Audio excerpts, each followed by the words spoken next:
Hello, Albuquerque. In those days, it was 41, so there was a lot of racism. I'm a Boeing 737 first officer. I did a lot of research and I recommend everyone do the same. And now suddenly you're addicted, Right. literally to heroin. Where were you born? I was born in Cambridge, England.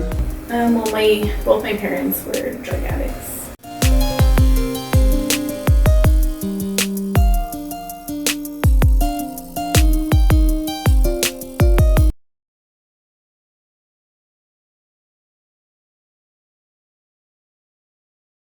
Hello and greetings. This is James Graves Brown coming live in Rio Rancho, New Mexico. And I've got a special guest today here to talk to us about aviation and RC flying. Welcome, Scott Derigne. Hey, James, how you doing? Did I say it right? Yep. Good. Okay. Yeah, then everything's good. All right, Scott. So I want to start with a little introductory section here. Let's find out a little bit about you. How did you get started in aviation? Well, I got started in aviation thanks to my dad. My dad worked at McDonnell Douglas and then Boeing after that merger in St. Louis, which is where I grew up, working on fighter jets. So in my house growing up, there was a bunch of posters of different fighters and airplanes and models and everything. And on top of that, we would go flying in general aviation airplanes. My dad taught me how to fly. We'd also fly in a small helicopter. He got his helicopter rating for fun as well as his flight instructor. So that was my big influence for learning how to fly and being involved in aviation. That's too cool. And I just to know, this is our round two. I kind of screwed up our first interview this morning, so I know some stuff that you guys don't know, but we'll find out, and that's why I got a little smirk when he said about the small helicopter. Something I didn't ask you earlier, and I'm truly curious, what did your dad do on the jets that he worked on? His title was flight inspector. He's a mechanic, is what my dad does. So Okay. he's an airframe power plant Awesome. mechanic. But his role was quality assurance. So one of the mechanics would put a part together, say the ejection seat, and he would decide whether it was airworthy or not. Oh, awesome. That's too So cool. that was his role. Yeah. That's awesome. How long you been flying for? I got my private pilot one in 2006, so that's about 17 years now. Of course, I've got several hours of stick time prior to all that since I was a little kid, but it was called 17 years. Awesome. And how many of those professionally? Coming up on 12 now. I started 2011. Perfect. Okay, what's your current position? I'm a Boeing 737 first officer at one of the three major U.S. airlines. Okay, and just for the community's sake, well, most of you will know, but for my sake, Scott's in Dallas based, so we're going to call his airline Acme Silver. Okay. Okay, can you tell me about your career path from start to present? Sure. So my first flying job I got when I was 19 years old, and that was a banner tow pilot. I worked in Myrtle Beach, and that was just one summer between freshman and sophomore year at college. A lot of fun, kind of dangerous, but still a lot of fun. So cool, though. Yeah. After that, I got my CFI, my Certified Flight Instructor certificate, and I instructed for my university at the University of Central Missouri, and did that for about 2 years or so until I graduated. And then I graduated and went to the regional airlines. And from there, I became ATR 72 first officer. And I flew that airplane for not quite a year, about 254 hours worth. Then after that, I switched to the Embraer 145, and I flew that for several years. I was first officer for about 6.5 years, and then I upgraded to captain. Oh, cool. And shortly after that, I became a check airman, or a check pilot, they call them nowadays. And I think I flew that airplane for about 3,200 hours or so. Cool. Until I got my job with the major airline, and now I'm a Boeing 737 first officer, and I've flown that airplane for about 1,550 hours or so now. Very, very cool. So that's how I got where I'm at. Awesome. without being too obvious, what regional did you fly for? It's one of the wholly owned regionals, which there's only a couple of those to pick from. Okay. Yeah, That's what you get. associated with my major airline. So. Oh, okay, cool. Awesome. So Yeah. it wasn't too far of a leap away from home. Exactly. Good. All right. Which version of the 737 have you flown and do you currently fly? Well, my airline's got two. They've got the 800 NG, and they also have the Max 8, and that's we only have 8-800s or Max 8s. Awesome. And which one's your Both favorite? the same. I'm sorry. Go ahead. They're both the same seating capacity, so Oh, it okay. makes it easy to plan for the airline, I suppose. Yeah. My favorite one, Yeah. I'd say the Max, just because it's got that new airplane feel, smell, control feel, everything. It's a really nice ride. It's got the same screens as the 787. It's pretty nice. Oh, earlier in our interview, I thought you said it's the same screens as the earlier 737s, and I was kind of thrown off by that. No. 787. Okay, Yeah. that makes sense now. That's pretty cool. Yeah. On that note, did when they recertified the aircraft, did you have any nervousness about its functionality, or were you pretty confident that they had corrected it properly? Yeah, I was pretty confident in the fix that they had for it. They, of course, had a differences school for us where we came in. We had a CBT, computer-based training about the fix and Okay. what the MCAS was, for example, and how to recognize when it fires. And also we had a simulator session covering all those same topics. So we got very specific training on all that, and it made me feel very comfortable when I finally got to fly the airplane. Good. That's perfect.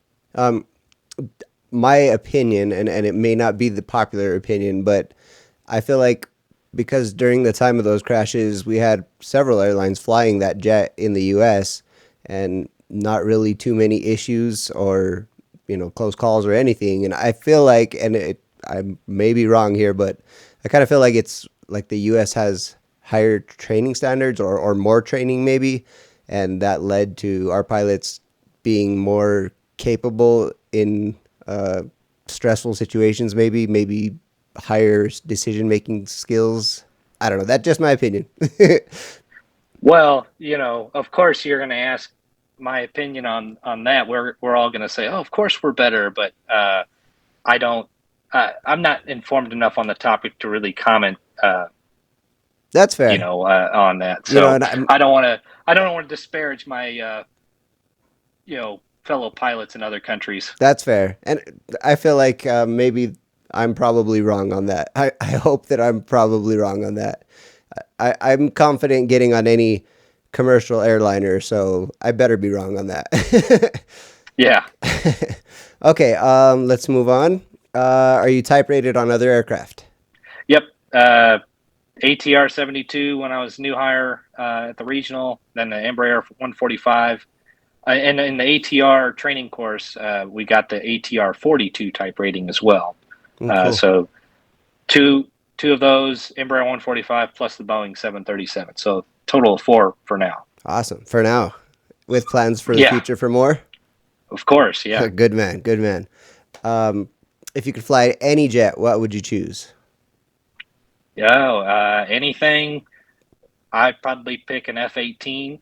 That's my favorite airplane of all time. And if we're talking airliners, I'd really like to fly the 787.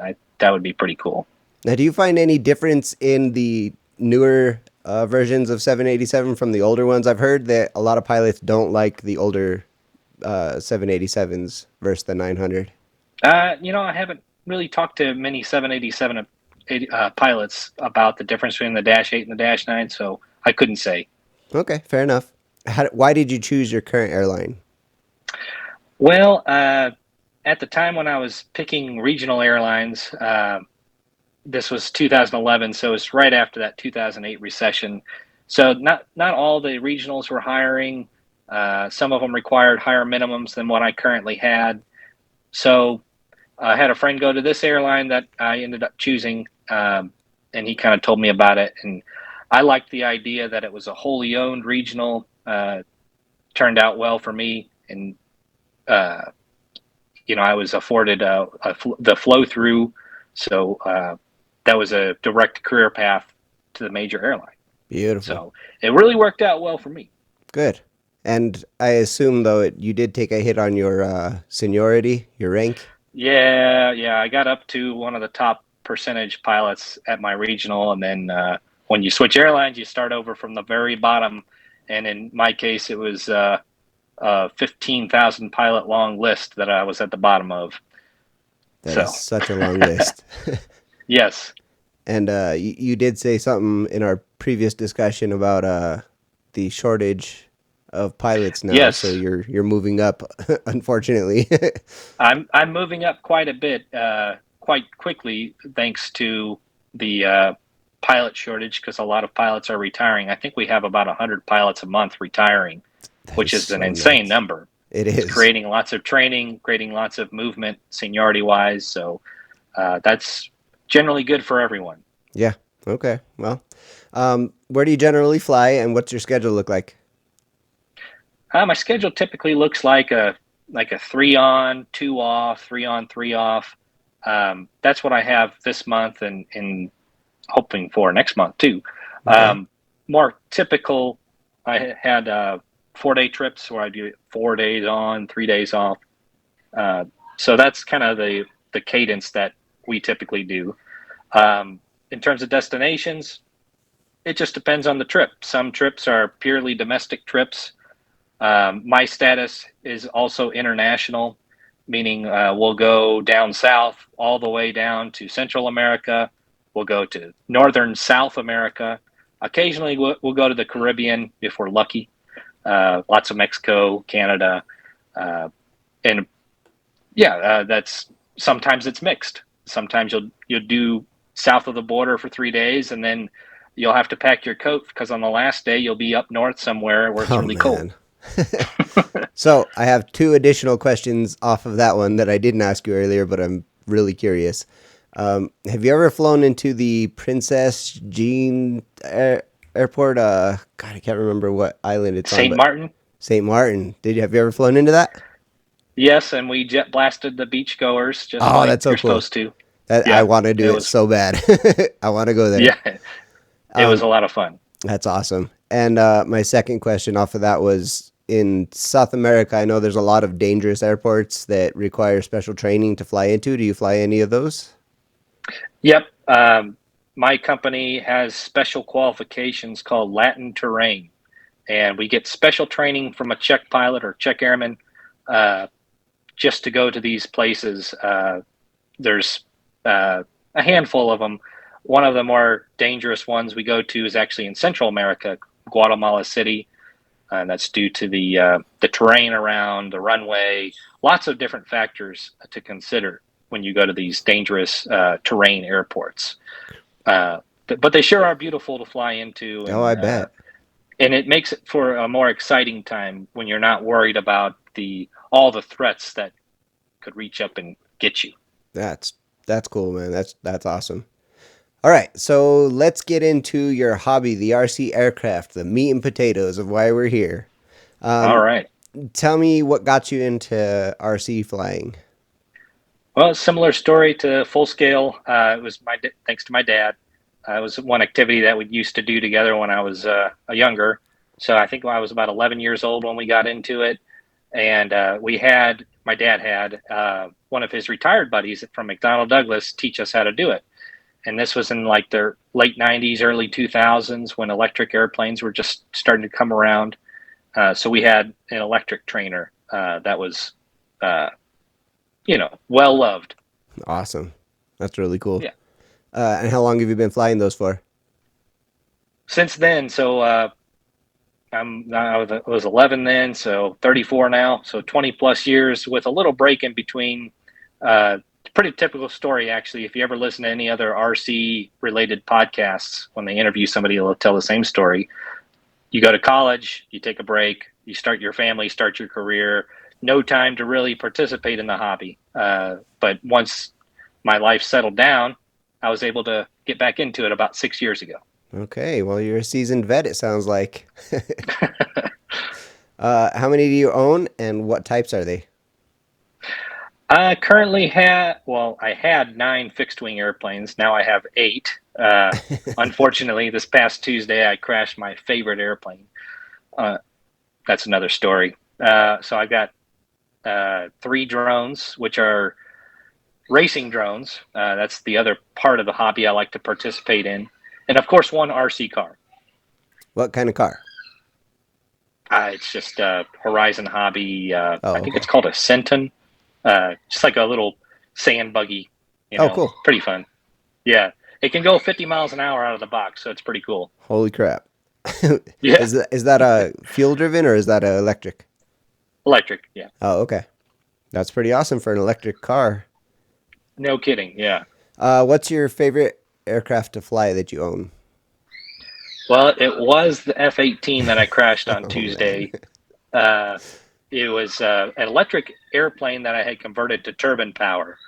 And I was sad to see it go, but that just provides me the opportunity to get a new airplane. There you go.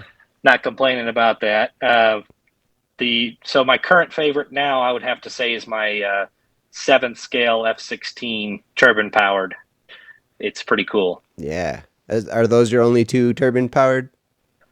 Correct. Yeah, I have Okay. 2 turbines, and the rest are all electric. Awesome.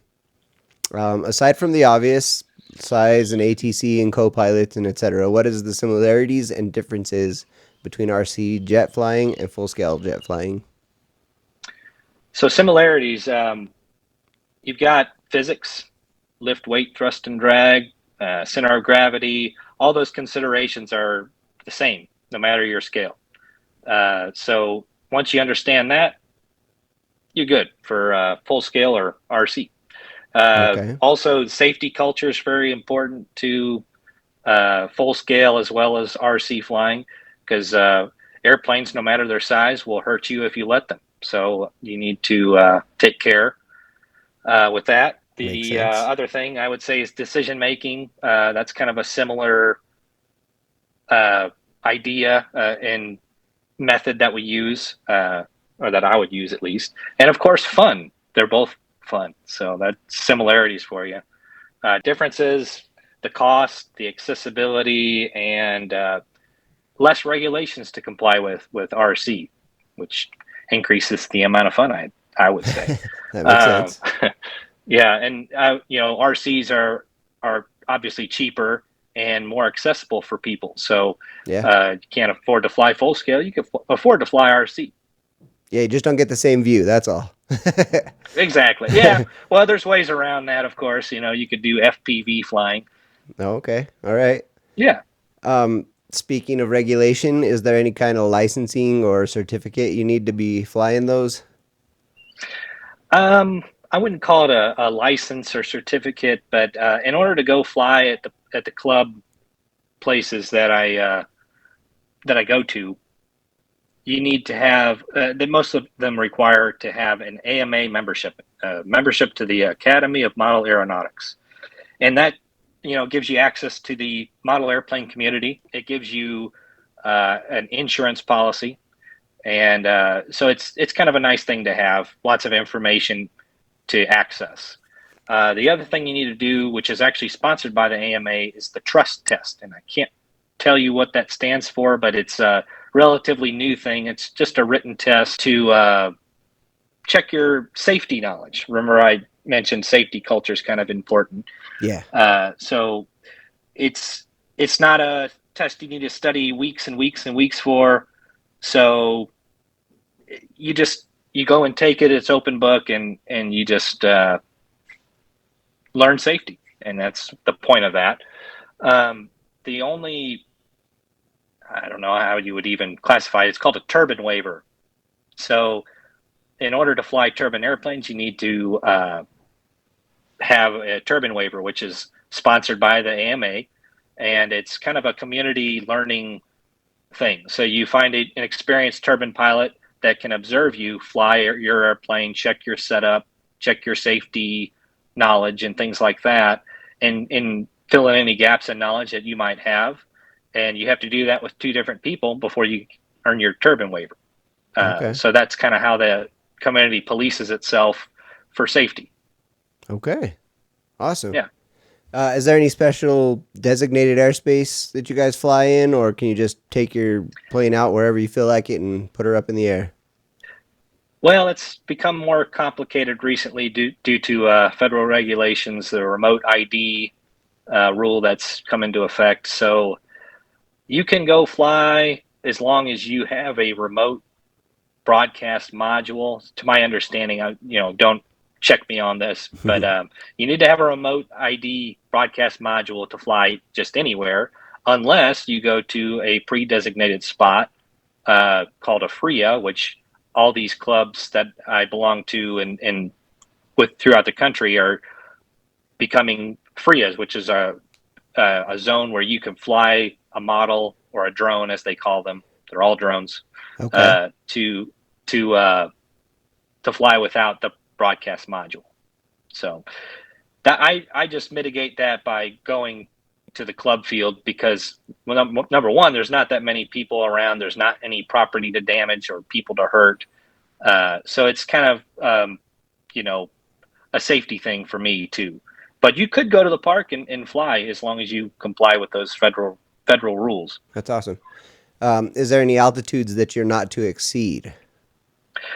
Yes. So the safety program of the AMA says don't go higher than 400 feet. And that's typically the rule at every club that I've ever been to. I know that there's other clubs that have exceptions or exemptions to go higher. Those are like soaring clubs and stuff where they would want more altitude than 400 feet. Yeah. But I've never been to one of those. Most places I've been to is 400 feet. And while you're flying, how do you know what altitude you're at, and how do you maintain that altitude? Eyeballs, for the most part. So you just judge it by your eyes, but there's also telemetry that you can install on your airplane, and you'll tell your transmitter, your controller, what altitude you're at. On my glider, I have that. It tells me vertical speed and altitude. But on a glider, it's nice and slow. I have time to look down at the transmitter and see, oh, this is my altitude. But with the jets, they're way too fast and a handful. So even if I had that telemetry, I wouldn't be able to look at it. Interesting. And on the note of fast, what's your fastest one, and what do you approximate its top speed is?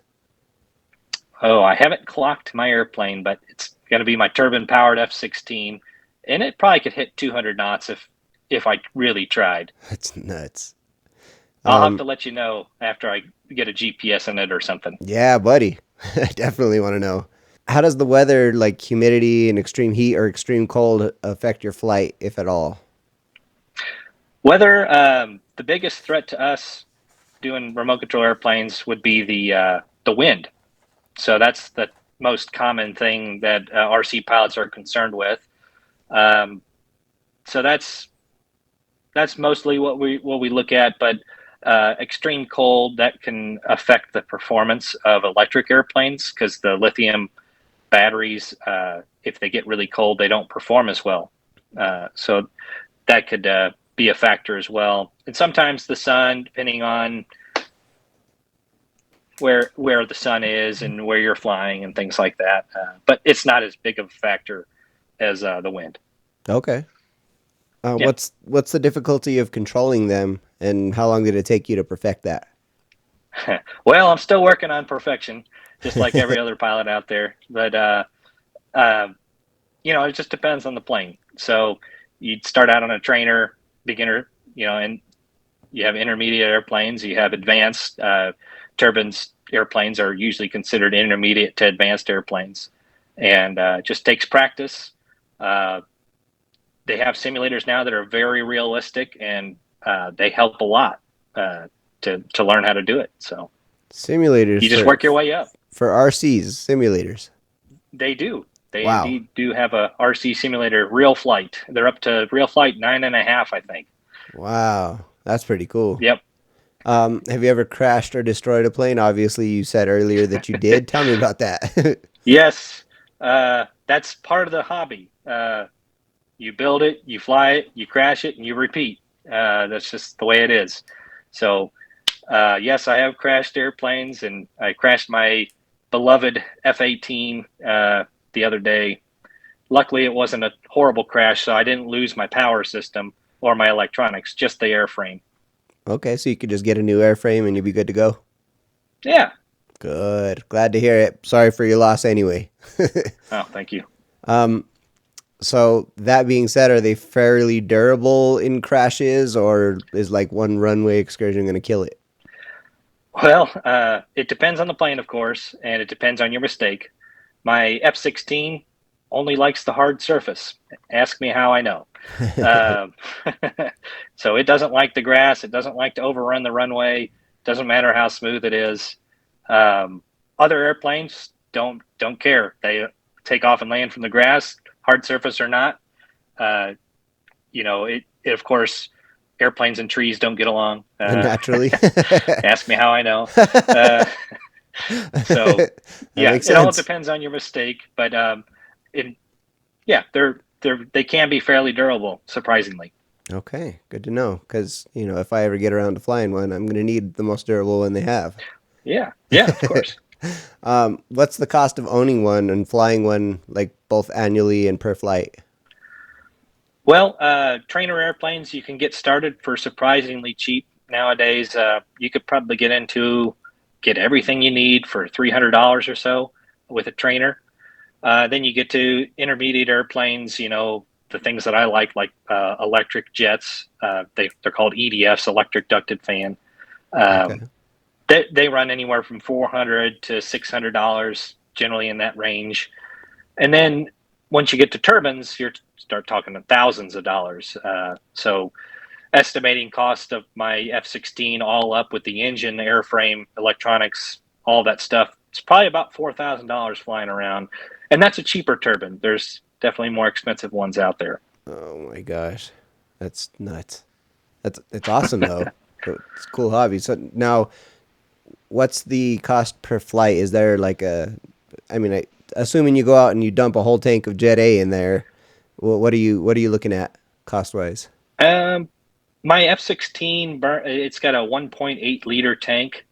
Okay. So if I was to guess, a gallon of jet fuel is about $6 or so a gallon right now. Okay, that's not so bad. So it's probably like $2 or $3 in fuel per flight. Cool. So any of us can go out there and do this. Let's go. Sure, yeah. As long as you don't crash, your flights are cheap. Well, okay, now you're talking a whole nother game there. Right. Is there many shops around that sell and modify these RC planes?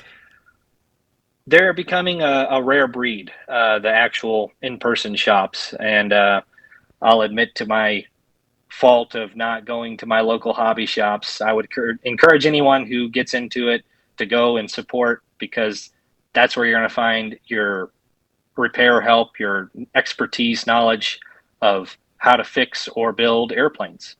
Your online shops don't give you that typically. And so that's kind of the trend in the hobby right now. The brick and mortar stores are going away, and it's a sad resource to see go. Yeah, that kind of just puts it all on your shoulders. Order your parts and figure it out. Yeah. Well, I mean, it's good learning, but also, yeah, I remember as a kid going to hobby shops, and that was always a fun thing to do. It always gave you something to look forward to. So, of course, yeah. Sad to see them go. Yeah. Tell me about the RC owners community. Like, do you guys have a big online presence, or is it all a bunch of cities, or is it more catered to individuals? Yeah, the community's great. Everybody's there for fun, so everybody's generally happy. They're willing to help each other. You'll find all kinds doing remote control airplanes and drone racing, for that matter. And it's a really part of the fun, honestly, is the community.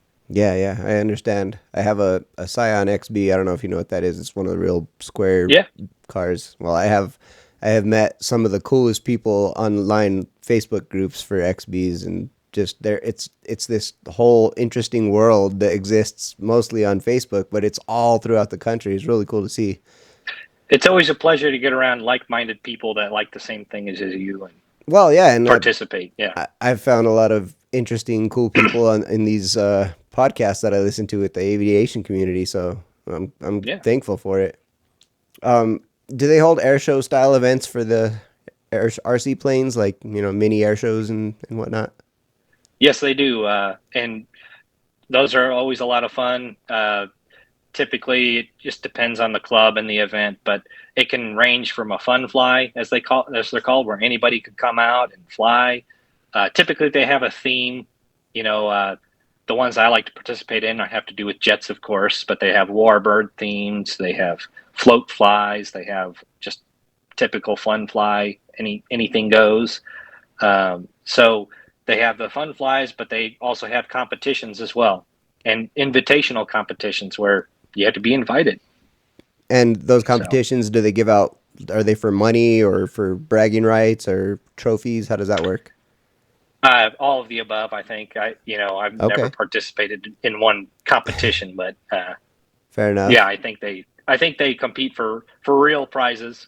And do you guys get big crowds coming out to these events, like spectators? It depends on the event.